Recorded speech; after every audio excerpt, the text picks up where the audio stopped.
So why is the iPhone screen going halfway down? Let me explain why it happens or what it is. If this is your first time on the Foxtecc channel, become part of the community by subscribing, and that way you're not going to miss anything important.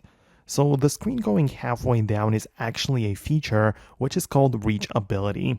It's been designed, for example, if you want to use your phone in one hand and you're using your thumb to just touch the screen, perhaps you cannot reach the top row of the icons or some controllers at the top of the screen. So you can activate it like this. The screen goes down halfway, you touch something that you want, and it goes back. So it is a feature, as I said, it's called Reachability. So you can use it like that. And as I said, you can activate it by this little swipe down at the bottom of the page.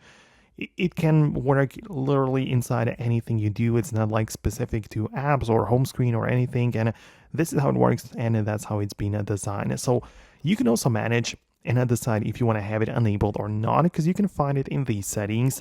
Then by going to the accessibility section and finding the touch, you'll be able to find the reachability toggle. So it is right there. It's pretty simple to be found, and you can just disable it or enable it, and then that way you're gonna know for sure if you want to use it or not. So that's how it works. Let me know in the comments below if you managed to make it work, or at least understand how it functions. So in case of any questions, leave it there. Thanks a lot for watching. Subscribe for more quick explanation videos like this one, and I'll see you later.